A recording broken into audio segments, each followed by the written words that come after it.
Americans are now having less sex than what they had before. According to a recent study, American adults are having less sex than they did a quarter of a century ago. Now, this paper was published in the journal Archives of Sexual Behavior. And what it did is that it showed a drop across gender, race, region, education level, and work status. So basically showed a drop of sexual activity among those different groups. Now, they looked at data between the years of 1989 to 2014 from the General Social Survey. Now, the study found that American adults have sex 7 to 9 fewer times per year than they did back in the 1990s. Back then, Americans on average had sex 60 to 62 times a year. However, in the early 2000s, that frequency began to slip, and by 2014, it had declined to less than 53 times a year. Now, interesting, if you had asked me back in the 2000s, I'd have been like, 53 times a year? That sounds fucking awesome! But of course, in this study, it's like, 59 times a year? Ooh, 53? Ooh, hey, you suck. You're not doing very well, dude. Oh, all right, well. Now, when they looked at only married people, it happened to even be more of a disaster than it was for single people.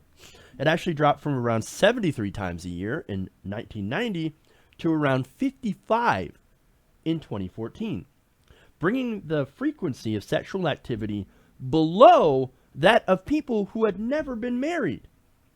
People in that group who have never been married have sex an average of 59 times a year.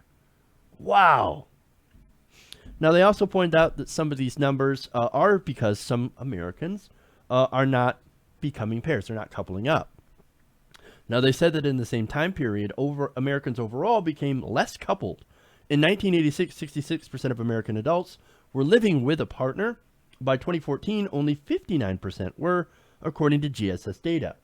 People who are not in couples, including those who have been married in the past, tend to have sex half as frequently as people who are. So, very interesting on this data.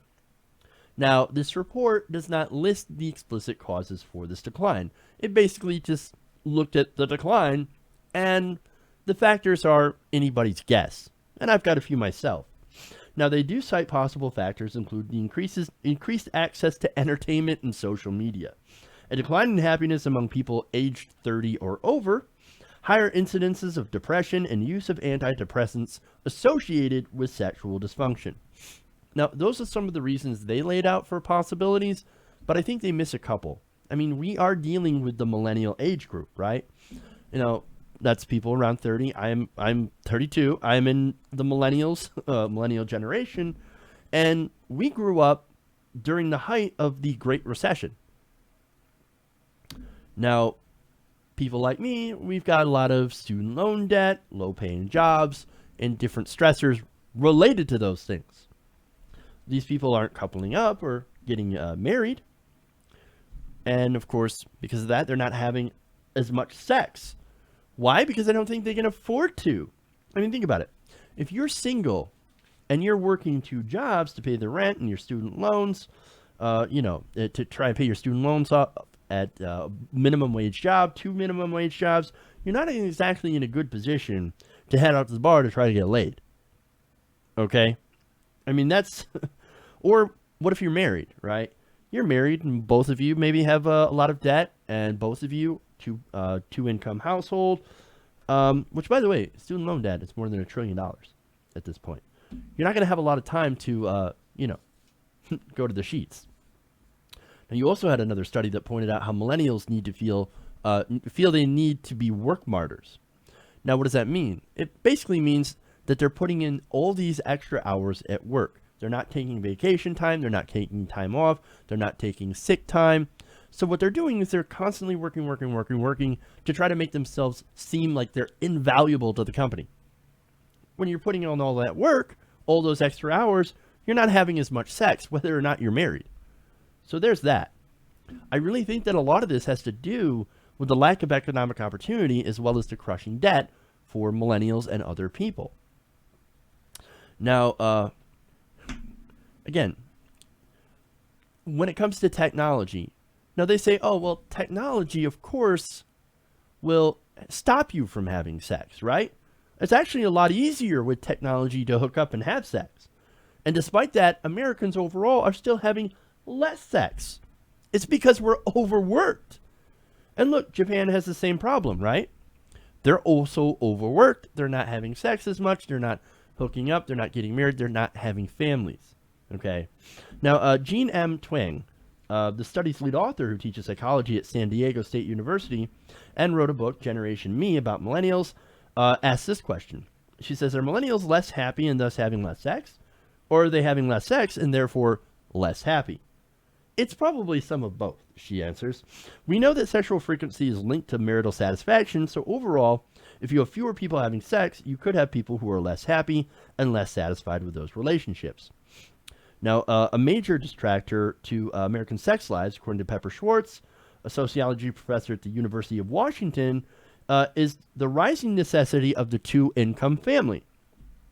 She says, quote, I would say the number one cause for a lack of sex is fatigue. You have many more women and men working to create two-income families to stay middle class or above. People's minds are occupied with things other than the physical connection, and that has increased in modern life, and especially from the 80s and 90s and onward. Now, the study also points out that the decline in sexual activity was sharpest among people in their 50s. That makes sense, right? Because when you get older, your sex drive declines. And that's sort of a natural thing. Now, it also declined around people with a college degree, people with children. Again, that makes a lot of sense. People in the South, very, very interesting. And something that you might not realize, it actually declined among people who don't watch porn. Who don't watch porn. Now, a lot of you might be thinking, well, wait a minute, that doesn't make sense. I thought if you watched porn, you would be having less sex. Not necessarily, according to this study. In fact, it points out that people who watch porn, in fact, people who had watched a porn movie in the last year, had a decline that was less pronounced than those who don't watch porn. Fascinating. In fact, younger people, men, non-whites, people with children under 6, people in the West, and those who had watched porn all saw a less of a decrease in sexual activity. Fascinating. And now they also said that as more people put off parenthood until later, the combination of middle age and child rearing may create a perfect storm of sexual infrequency. And working parents who spend less time with their children during the week tend to make up for it on the weekends, eating into time that would normally go towards couples. Now, let's see. Finally, it says, what you need for sex life is energy, focus, and time, and the right mood. If you've just run a marathon, is the first thing I want to do have sex? Probably not. I second that. So again, look, I think it has to do with people being overworked, having more responsibility, and, less income. All that stuff, more stress. I mean, unsurprisingly, they have less sex. It makes sense. And look, I think, and there was a story out probably last week, 2 weeks ago, where Sweden is actually giving people an hour off work to go have sex with their significant other. They're advancing this bill. Now, here in America, we're like, whoa, holy shit, that's crazy. You're going to pay people to fuck? What's wrong with you? But actually, it makes a lot of sense when you look at these numbers. These people don't have time to connect with their partners anymore. They don't have time to appreciate and enjoy being with someone else, being with their partner, being with their wife or girlfriend, etc. Because you have all of these stressors, all of this work, all of this debt, and not a lot of time and not a lot of energy. So it actually makes perfect sense why Sweden actually did this. And you got to think, maybe these Swedes, maybe they're onto something. Hey everybody, thanks for watching this video. If you want to see more like this, please hit the subscribe button below.